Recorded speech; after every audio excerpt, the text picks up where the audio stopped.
Great pleasure, an honor for me to be with you here today for a number of reasons. One is that my grandmother left Barbados in 1917. She was a nurse, a dietitian, and she went to America and she married an African American in the city of Boston, Massachusetts, and my mother was the child. And I knew my grandmother, and she used to tell us about Barbados, and she emphasized education. And that affected my mother and my grandmother and my aunt. My mother, before she passed away, got a master's in education. And my aunt was one of the first black women to graduate from Boston University. This is back in the 1950s. And so that feeling for education, that feeling for knowledge, is something that has affected me in many parts of my life. So I wanted to share some of this information with you today, and to talk to you not as an intellectual and high language and whatever. I want to go straight to the point. Because the generation you live in is different than any other generation before. Because of digital technology, people are able to make what is true appear to be false, and to make what is false appear to be true. So as a student, and when you grow up, and even as a person just living in this world, you have to become like an investigative journalist. You have to be able, like Sherlock Holmes, in order to find out information. Don't accept the hype. That's what we say in America. Don't follow things that are just given to you, even if it's in a book. Challenge it. And I challenged it from when I was very young, growing up in America. They taught me, and you probably heard of this before, that Christopher Columbus discovered America in 1492. And this is part of the information that's been given in the history book. This is one of the main historical dates you'll find in history books. Before I go into this though, in 1926, an African-American historian named Carter G. Woodson, he looked at the books, he looked at the curriculum, and he realized that African people, among others, were not being mentioned very often in the history books, or a distorted image was being given. So he started what is called Black History Week. He did it it was eventually changed into a month, and he chose February. And it may sound strange to be studying Africa and black people in February, because it's the shortest month of the year, and it's the coldest, right, in the north. Why did he do that? Because Abraham Lincoln, who was the president who signed, the Declaration of Independence, this Emancipation Proclamation, freeing the enslaved Africans in America. He was born in February. Also, Frederick Douglass was born in February. So February was chosen for what is called Black History Month. And in 1976, the US government adopted this as a special time to look at African history, and in 1995, the Canadian government dedicated this. But you would say, what is the purpose of this? We already have history books. They told me Columbus discovered America in 1492. And I traveled around to different parts of the world. I went to China. I went deep in South America. I went to Malaysia, all over Africa. I said, who discovered America? And they said, Christopher Columbus. And I said, when? They said 1492. But my question was, as a student and to these people, how can you discover a place when the people are living there already? You understand this? This is information being put into your head. You have to learn how to take it apart. Because the reality is that indigenous people have been living in the Americas for thousands of years. We have some proof between 10 to 20,000 years. And what you call Amerindians here, the Taino, the Caribs, the Arawak, the Lucayans, lived in this part of the world for thousands of years. This is a picture, an aerial shot of the Inca civilization in Peru. It's in South America. This is built long before Columbus. And when you look down on it, you see the grid of a huge city. They had one of the largest cities in the world. Could you imagine that in the Americas, and I mean Canada, US, Central America, Caribbean, South America, there was over 75 million people. There was 2,000 languages, different, 2,000 languages spoken by the peoples in this area. And yet, Columbus then says, and it's put into the history books, he discovered the place.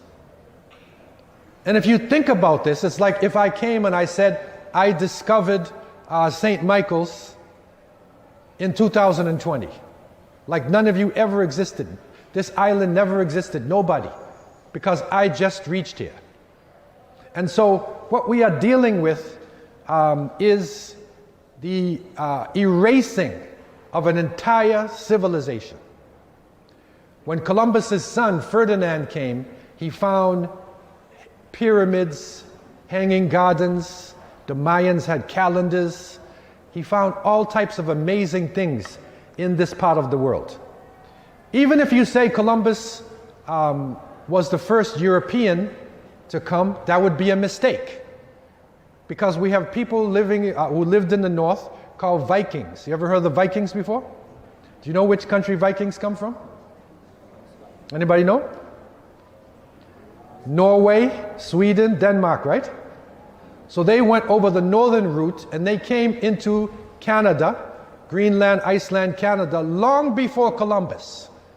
So he was not even the first European to discover America. Okay? So what we're talking about now is deconstruction of history. You take it apart and then you put it back together. Columbus thought he was in India, some islands off the coast of India. But the people are not Indians here. And up until now, the name Indian still sticks to the people, but this is not India. So this is wrong information, which we have been accepting over hundreds of years, accepting this information as the truth. And this is just the beginning of it. But in actuality, and I want to show you some hard evidence. I'm not just going to talk to you. If you look at this picture, see the size of this building? This is in Mexico. In Guatemala, Belize, Mexico, these huge pyramids are there. It was an amazing civilization. So when you deconstruct information and you put it back together, then if I had a chance to write the book, I would say Columbus was discovered in 1492. See the difference in those two sentences? He was lost and he bumped into the Americas on his way to India. Right? This is deconstruction. And what this does, it gives us another understanding. Because true history helps to erase the mystery. You get this? It will erase the mystery. And people who do not know their history, right, they're going to be lost, totally lost in the present. If you don't know your roots, if you don't know your background, if you don't understand your history, then you don't really know who you are as a person. And so this is the challenge that I want to put to you and to open up this door today through some basic information. This is what I call not his story, it's our story. See it? History, his story. What we want is, you get it? We want our story, right? The story of everybody, not, you've been studying his story. How many of you like history? Most of you will say no. Isn't it a boring subject? All these dates and these old men fighting in castles in England. Why is it a boring subject to most people? If I took a picture of this room right now, who is the first person you'd look at? You'd look at yourself, right? You want to know if your eyes are closed, are you pretty, are you handsome, right? You'd look at yourself first. So if you open up the history book and you don't see yourself, then you're bored about this. You don't like this subject. And so I want to do a little test with you though. This is a type of a psychological test. It's a word test that if you raise up to corporations, this is how they check people out. It's a psychological thing. But you got to be honest with me, right? Just tell the truth, what you're thinking. If I say the word sugar, what comes in your mind? Sweet. Spice. Okay, sugar and spice, right? And everything nice. Okay, that's honest, right? If I say fire, what comes in your mind? Hot. If I say ice, if I say Africa, one at a time, black, what else? Be honest now, what comes in your mind? Poor, what else? Poverty, what else? Fighting. And then most people start talking about animals. Hippo, elephants, lions. This is your image of Africa. And in the history books, they depicted Africa as a backward, dark place. Savages. You ever heard of Tarzan before? And Tarzan, he becomes the king of the jungle, right? This is the image that we're given of Africa, savage, backward people. I wanted to challenge this. Number one, when you study geography, you're going to see some major distortions that happen. This is a map of Africa, and most of the maps that you have in your book is the Gerhard-Mercator map. And the Mercator map, which is written a few centuries ago, this map distorts the world. It makes Europe big, and it makes Africa smaller. But the reality is, if you go to what is called Peters projection, which is taken by an actual picture of the earth itself, you will see that Africa is a huge continent. Africa is so large, you can put India and China into Africa and you still have space. See how big that is? Do you understand how big that is? Then you can take all of the European countries who conquered Africa and you can put them inside too, and you still got space. So it's a distortion, because if in your mind your country is small, they want to make you think small, and the other country is big, Europe is bigger, so they're bigger than you. It's a psychological thing. So the Peters projection is the proper map to get the proper map of Africa itself. What about the history of Africa? I traveled to Africa. I traveled throughout Africa to 20 African countries. And when I traveled into Egypt, I found some amazing information. This is what is called the Nemer plate, or the Menes plate. Okay? This is the leader of ancient Egypt. And what you got to realize, if you look back, this here is Egypt. Can you see my pointer? That's the Sudan. And you would think, if you look at the map, that the Nile River, see the Nile River here? You'd think it flows from north to south, but it actually flows from south north. Because the mountains are in Uganda and Ethiopia and Kenya. So the mountain is actually south and it's flowing north, right? And the civilization also went from south to north. In 3200 BC, Menes united Upper and Lower Egypt. He united what is now the Sudan and Egypt, 3200 BC. Now fix your minds now. We're in AD, right? You got to go back to 0 and you got to start counting backwards. So 3200 BC, he made a united country. And this is an actual bust, an actual sculpture of Menes himself. This is the ancient Egyptians. The ancient Egyptians were African people. Look at Menes' face closely. Take his cap off, put a baseball cap on him, and he looks like he's from Christchurch. Am I telling a lie? Look at his face. You know this, brother. This is the Pharaoh of Egypt. You understand? Now, what is important about this? Remember what the European historian said? Africa never did anything. It's a backward place. In 3100, they had the first writing system. It's called hieroglyphics. They had a writing system, 3100 BC. Then they built the step pyramid, 2650 BC. They built this building here. Now, okay, it's just a building, but it's still standing up until today. And I went underneath this pyramid, and I found, see how it looks underneath? You go underneath and you will see passageways. This is 2650 BC.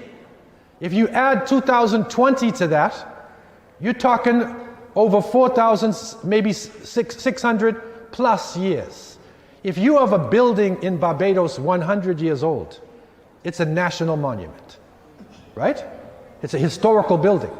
This is 4,000 years old, and it's still there. The ancient Egyptians were doing brain surgery, right? We found this down below the pyramids. They had an amazing civilization. But I said, I want to take it a step further. So I left the area of Saqqara, and I went to another area in Egypt called Giza. And as you're walking in Giza, see the town? Then you see this huge structure in the back. This is called the Great Pyramid of Giza. And what is important about this pyramid, and this is how it looks when people going through the desert. What's important about this pyramid here is this. Number one, it was built for this pharaoh whose name was Khufu. Look at his face closely. Put a baseball cap on him. Where did he come from? St. Thomas. Where did he come from? Look at his face closely. Seriously. What is important about this? What is important about the fact that this is an African person? It's important because this pyramid was the largest building in the world until the 19th century. Tallest, right? It was the tallest building on earth. Try to understand this. Till the 1800s, right? No human being ever built a building of this size. In one structure, it has 2,300,000 blocks of granite. Granite is a tough stone. Some of these blocks weigh 2.5 tons. Look at this building closely. The corner of the building is perfect right angles. The corners face north, south, east, and west. The difference between the length of one side and the length of another side, they measured it. You know what the difference was between one side and another? 8 inches. Only 8 inches. Huge stones. Look at the size of these stones. And some of them weigh 2.1 tons. This stone here, see the size of the stone? That person, by the way, is me. That's me. You see? So now you get a real live scale model, right? That's me. Okay? Like, look at the size of this. You see? How do they do this? There's no slaves, put it on their head and carry it. You can't carry a stone like this. You have to understand physics and math. You have to have an unbelievable understanding. But you know what's the strange thing about this? We were taught that math, modern math, started with the Greeks. Right? The Greeks, right? Then the Romans. But Greek civilization did not start until 800 BC, which means that's almost 1,500 years or more after this was built. And the original Greeks, they were not racist people. The Greeks were honest, and they said, we got our civilization from the Egyptians. They were dark-skinned people with curly hair. They had no problem. Okay? Look at the size of that building. You know what's interesting also? There's no cement in between the blocks. It's cut out perfectly and put into place. I went down into the pyramids. There's tunnels inside. You go down inside and found different rooms and different things inside of the pyramid, things that they were doing. Then I went south and I found a place called Thebes or Karnak, and they had a university there. This is an ancient time, a university. They were studying all of these sciences in this university. Look at the size of the columns. See the man there? Look at the columns. Now, remember the Greeks? That's the Greeks and the Romans. See the difference between that column and the other column? This was 1,000 years after, 2,000 years after, because the Great Pyramid of Giza, this was built around 2,500 BC. That's the Great Pyramid, okay? So put your mind together, try to get your facts together now about history, right? 3,200, Egypt is united. 3,100, writing system. 2,650, step pyramid. 2,500, approximately, Great Pyramid. Okay, now go down closer to zero, right? 2,500, 2,000, 1,800. Now the Greeks begin their civilization. Before that time, there was no major civilization in Greece, Rome, anywhere in Europe at that time. Okay? So now, if you're a racist, you got a problem with this. You got a problem. Because these are the Greek columns, and England itself, what is the greatest ancient structure? It's called Stonehenge. Compare this to the pyramids. See, this is what you don't get in the history books. Compare the two. And the one that was built by the black African people had the tallest building until the 19th century. They didn't put that in the history book. But you know, one historian came along and he said, I'll solve the problem. The aliens built it. And they flew down from Mars, outer space, landed on Earth, built the pyramid, and then flew back in space. You ever heard of that before? There's a movie called Stargate. Right? Stargate, right? Because black people couldn't have done this, because if you have a racist theory that nothing comes out of Africa, that Europe taught Africa, you got a problem now, because it's the opposite, right? It's the opposite. So you can't use a racist theory. And so, what is known by many people, this Pharaoh here, his name was Ramses. And his grandson was the Pharaoh around the time of Moses. Remember the prophet Moses? Remember the Pharaoh chasing Moses and the water, he raised the staff and the water opened, right? The story of Moses. When did that happen? 1,525 BC. That's 2,000 years after it began. You see? So the pyramids were already there in the time of Moses. And Pharaoh is only a title, like president, prime minister. There were hundreds of pharaohs. Literally hundreds of them. But Ramses had a problem. He wanted his face everywhere. So he put his face all over Egypt, and his ego problem, his grandson, by the time it reached his grandson, he thought he was God. And he wanted to be worshipped in the place of God. And that's where Moses opposed him. And he was saved by the Creator when he raised his staff and the water opened and Pharaoh was destroyed. But what is important, this large structure here, it's called obelisk. Obelisk. Everyone in the world wants an obelisk. The Americans, they stole the obelisk, one of the Egyptian one, they put it in America. Everybody wants an obelisk. Do you have an obelisk in Barbados? Go down by the Lord Nelson statue. You know downtown? You see across from Lord Nelson? It's an obelisk. It's not a big one, it's a little one, right? But you have an obelisk. The largest obelisk in the world was not in Egypt, it's in a place called Aksum, which is Ethiopia. Now, what is it that you know about Ethiopia? Okay? Jah Rastafari, one love, right? That's what you know, right? I and I.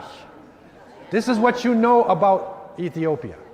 But there's other things about Ethiopia as well. One important point is that Ethiopia, Aksum, was one of the most powerful empires in the ancient world. They had elephants in their armies. That's the largest obelisk in the world. This is technology, it's a sundial. Right? They use it for mathematics, they use it for astronomy. Okay?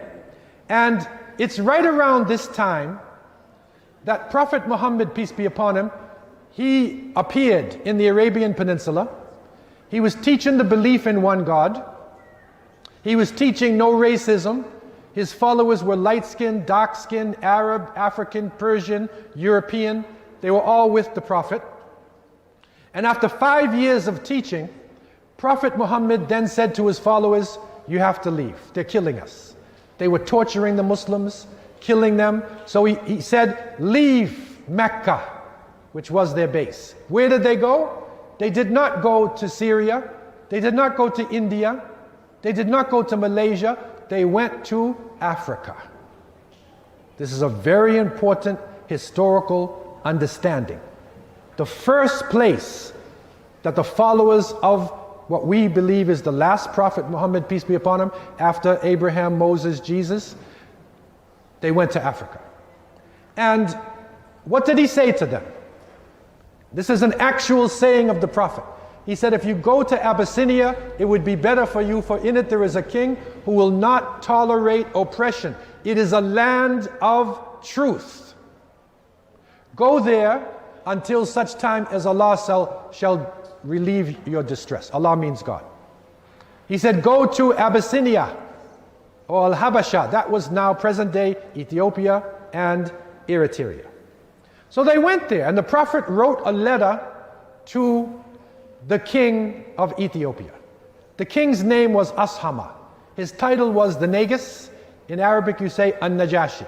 He was a great Ethiopian ruler of the Aksumite Empire. They believed they were Christians, but they believed in one God.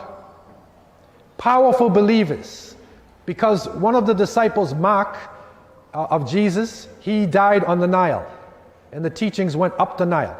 So they were Christians from way back, believing in the original religion. So this is a letter which is still available, a copy of it on the left side. The Prophet dictated it to one of his followers. You can find it in the Topkapi Museum in Istanbul, Turkey. This letter, still there today. What did the Prophet of Islam, the last prophet, say to the Christian emperor? Okay, this is the kind of history that you'll never get in your main books. But this is hard facts. He said, in the name of Allah, the Beneficent, the Merciful, from Muhammad, the Messenger of Allah, to the great Negus of Abyssinia, peace be upon he who follows the guidance as to what follows. Verily, I praise Allah, the one whom there is no deity except Him, the sole King, the Holy, the source of peace, the protector, and the guardian. Then what did he say? This is important.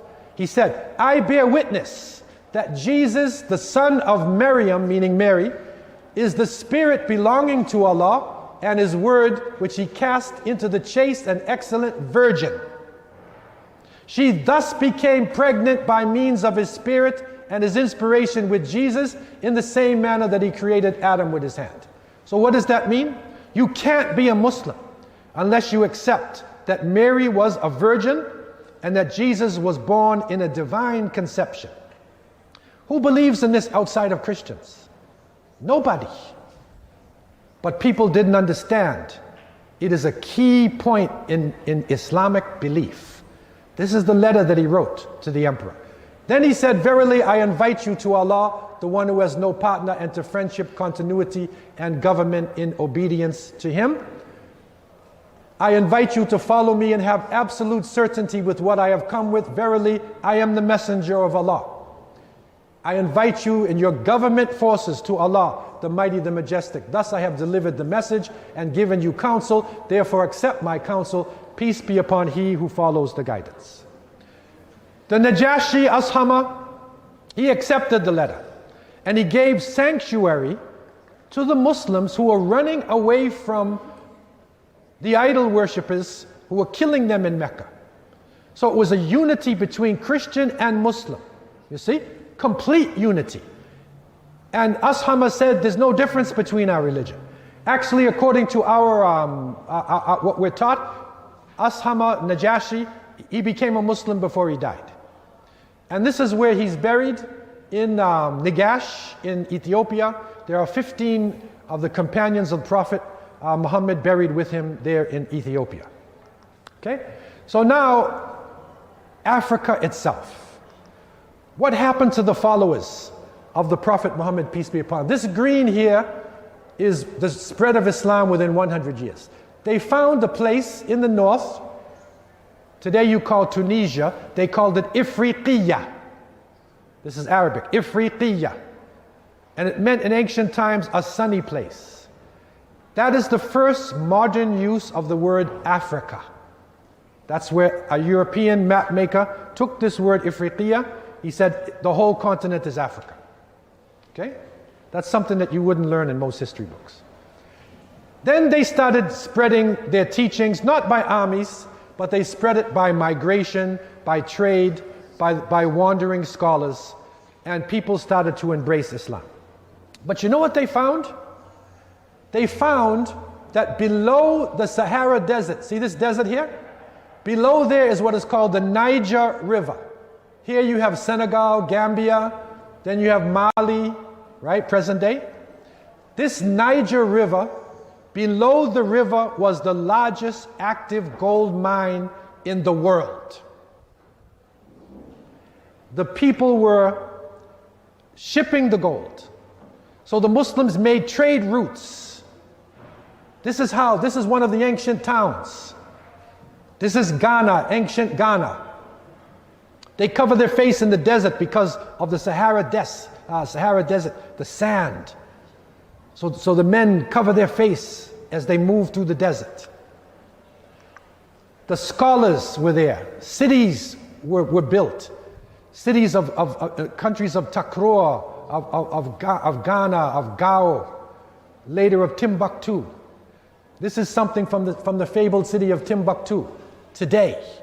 And I visited this area here. I'm bringing you information from this area. You see this picture with these scholars here? See that person there? That's me. That's me, sitting with the scholars. Okay? All of the scholars speak the Arabic language. It's an international language. The trade route going across the desert. It is the largest gold mine in the world. And because of this, the people were fabulously rich. Remember what we said about Africa? What was in our minds? Poor, right? I want you to Google some information, not right now, when you go back. Who was the richest man who ever lived? Google it. Rothschild, Rockefeller, Bill Gates. The richest person who ever lived was a person named Mansa Musa. I didn't write this. Go into Google and look. He was a black African Muslim king. He was the richest person who ever lived. They had so much gold. This is a map drawn by a European map maker. He probably didn't look like this, but they drew the map. You see his crown, it's all gold. You see the piece of gold is like a grapefruit. He made his pilgrimage to Mecca, like a Muslim does. He carried 72,000 people across the Sahara Desert. Look at this story here. This is an amazing story. You realize what a desert is? 72,000 people crossed the desert. 15,000 camels laden with gold. He changed the economy of every country that he reached. See this? This is an amazing story. That's the part of history that we should be studying. That's the knowledge. A movie should be made about this. But what are the movies we get now? X-Men. Aliens. Mutant creatures. Those are our heroes now, right? And the real history is taken away from us. When Mansa Musa came back from his pilgrimage, he used this gold and he brought scholars with him, architects. They built buildings, structures all over Central and West Africa. And he found a mysterious city, which was called Timbuktu. Has anybody ever heard the name Timbuktu before? Usually when they say Timbuktu, they say, oh, get lost, go to Timbuktu. Timbuktu means you're lost somewhere, right? Why is that? Because Timbuktu was considered the Shangri-La. It was a place where gold was all over the place. The people were fabulously rich, and they used their gold for book education. They were heavily into education. Timbuktu, just for those who want to really study history, you know who founded Timbuktu? It's a woman. Her name was Baktu. And Tim, in the Tamashek language, that's the language of the Berbers, the Tuaregs who cover their face. Timbuktu means the well of Baktu. Because when the Tuaregs were coming out the desert down by the river, they were getting sick with malaria, right? The mosquitoes were biting them. So she went about 12 kilometers, 8 miles north, and she dug a well. This is a reenactment of her well in Timbuktu right now today. She dug a well where the mosquitoes could not come. So that became a business town, and eventually it became a town of scholars. Scholars from all over Africa were going to Timbuktu, to the point where Timbuktu, this is a present day picture which I took myself in Timbuktu, and by the 16th century, remember 1500s, right? Timbuktu had 150 schools. In the Sankore University, there was 25,000 students. Could you imagine this? And I studied some African history books, Tariq al-Sudan by Asadi, and he said my uncle went for a cataract operation in a place called Jenne, which is close to Timbuktu, and it was successful. So they were doing complicated eye operations, studying astronomy, studying chemistry, studying religious sciences. 25,000 black African students. You see, now, is it right to say Africa has never done anything for the onward flow of history? It's a lie.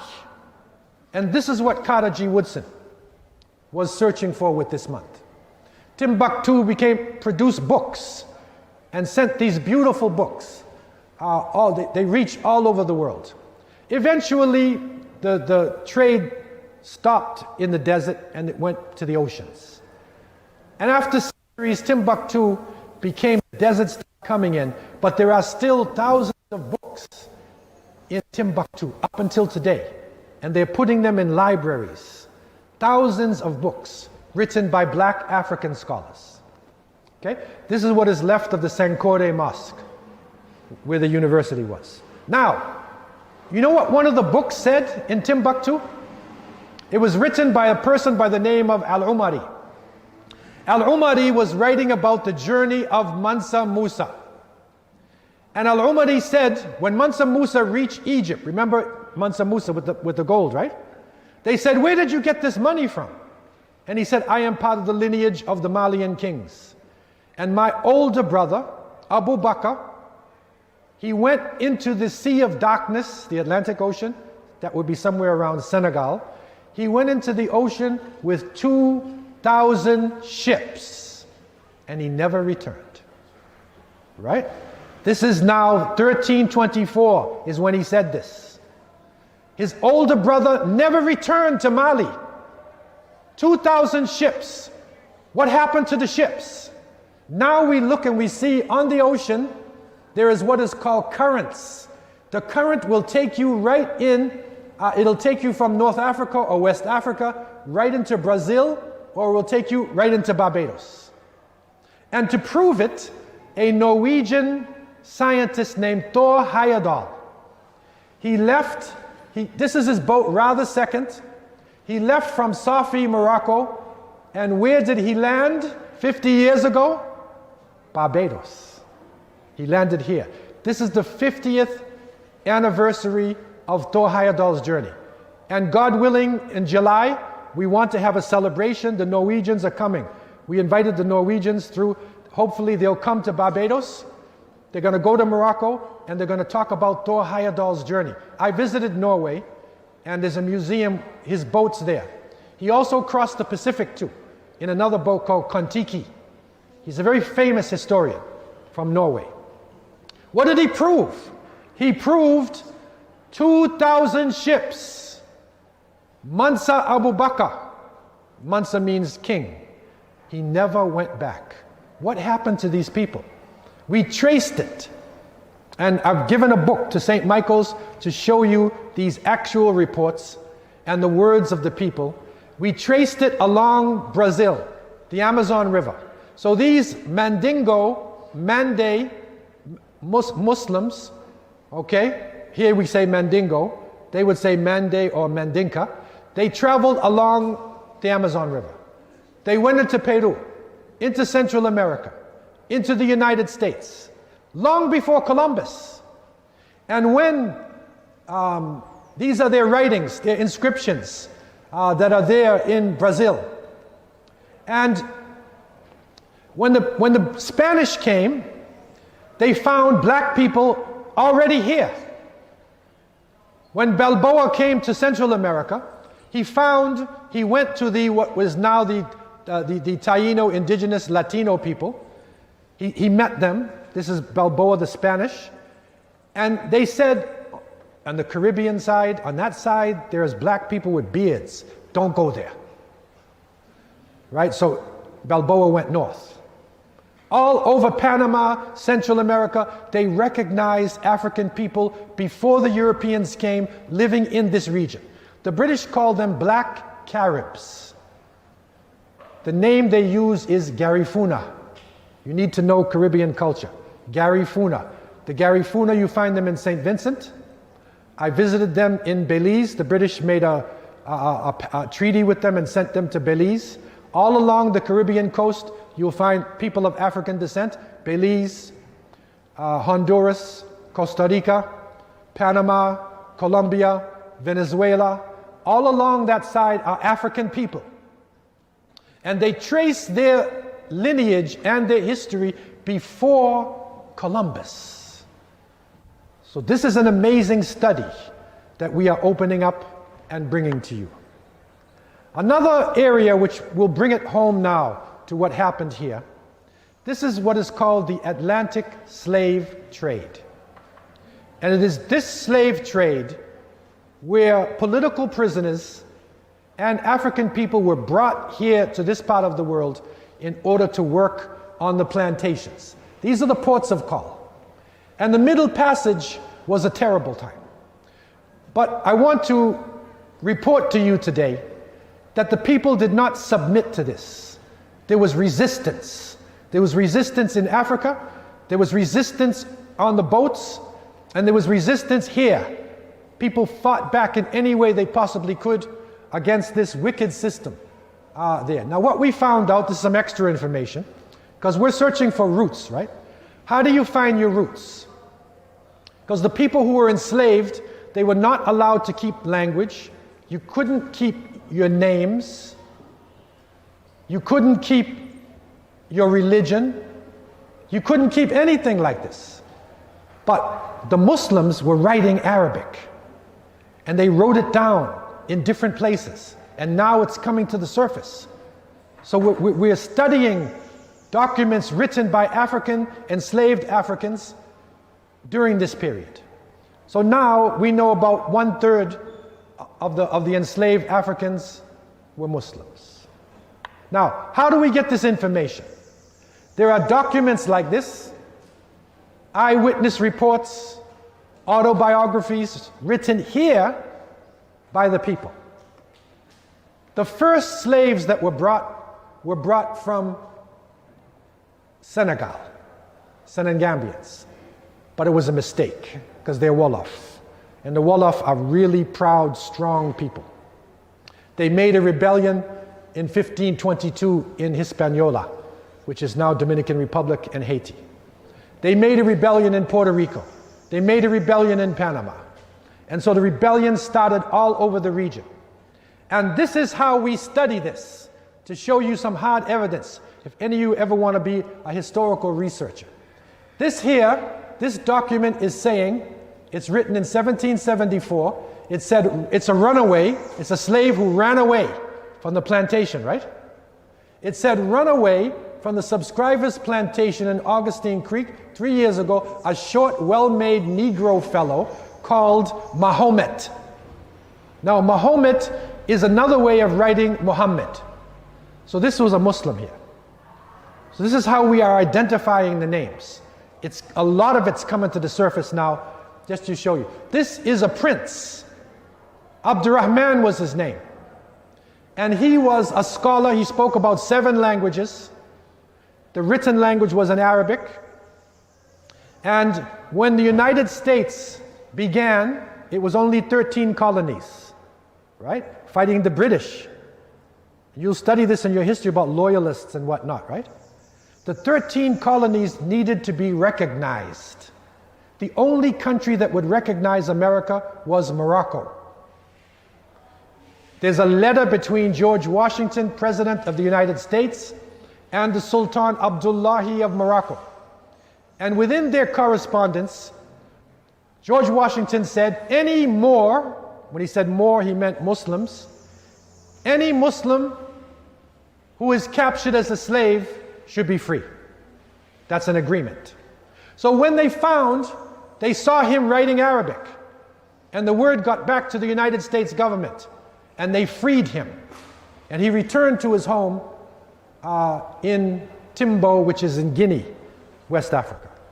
Ayub ibn Sulaiman, a great scholar.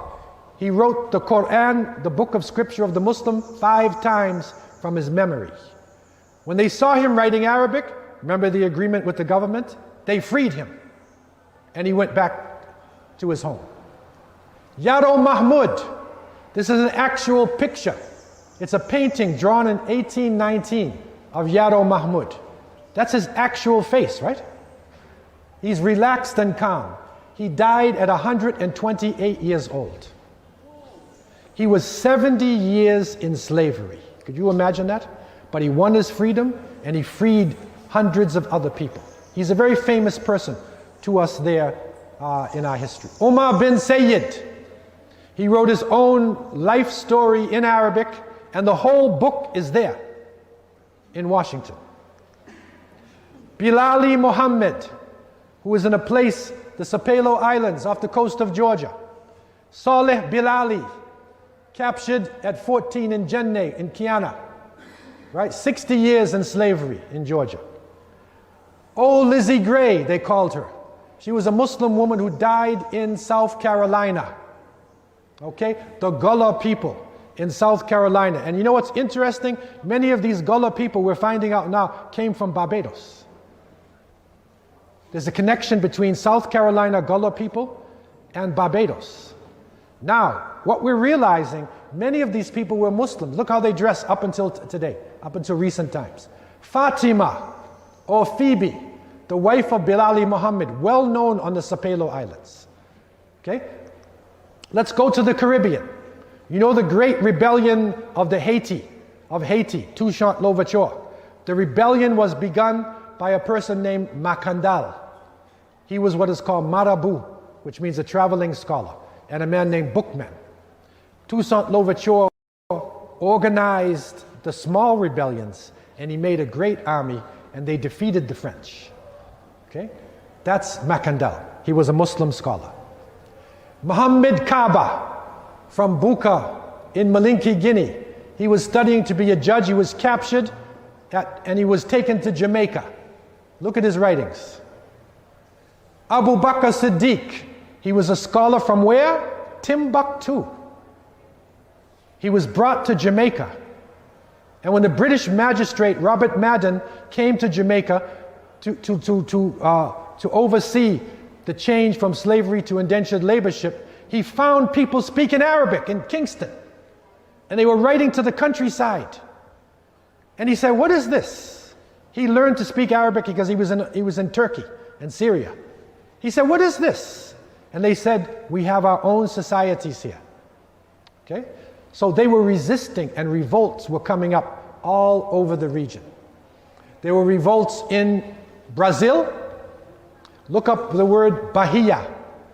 Bahia, Brazil, the revolt. You can get a book on this. It was such a huge slave revolt, so organized that the Portuguese said to them, here are some boats, go back home. And they took the boats and they went back to Nigeria. And when I visited Nigeria, I visited the Oba of the Yoruba, who is the leading religious figure, and he said there is a mosque in Lagos built by Brazilian ex-slaves. It's still here today. It's an amazing thing. So there's so many amazing stories of resistance. But the unfortunate thing is that the system of slavery was a brutal system. It took away name, it took away language, religion, it destroyed people's culture, forced another religion on us, changed our names to other names, something which was one of the most brutal forms of slavery in the history of humanity. But there was a legacy that happened. The legacy is coming to us, that amongst the enslaved Africans, there were scholars. They were leaders. Look at their writings. Abdurrahman, Yaro Mahmud, Umar bin Sayyid. These writings are coming up from Brazil. In Suriname, there was a big revolt. In Jamaica, the Maroons conquered the center of Jamaica, and they were never defeated by anybody. They have their freedom up until now. This is from the time of the Spanish. These documents are coming forward all over the place. This is part of our legacy here. It is a legacy of monotheism. These are the Muslim slaves. There were also Ashanti, Yoruba, Koromanti, Mandingo, Wolof, so many nations. But amongst the Muslims, they were known for Tawheed, which means oneness of God, Tahara, which means purity of mind, body, and spirit, and calling to righteousness and forbidding evil. That legacy still continues today. It still continues in a very famous African-American Muslim who is recognized today. His name is Malcolm X. Have you ever heard of Malcolm X before? You usually see him in a bow tie, but this is Malcolm X before he died. He's wearing the clothes of scholar. What does he have in his hand? A book. I want to give you a couple quotes of Malcolm. He said, education is our passport to the future. For tomorrow belongs to people who prepare for it today. He said, if you don't stand for something, you will fall for anything. You know what he said? You got to stand for something. He said, if you have no critics, you'll have no success. He said, people don't realize how a man's whole life can be changed by one book. So this is the legacy of Malcolm X, and these are some beginning thoughts in Black History Month, prepared for you. And as part of our returning to Barbados, I leave you in peace. Assalamu alaikum wa rahmatullah. Peace be upon you.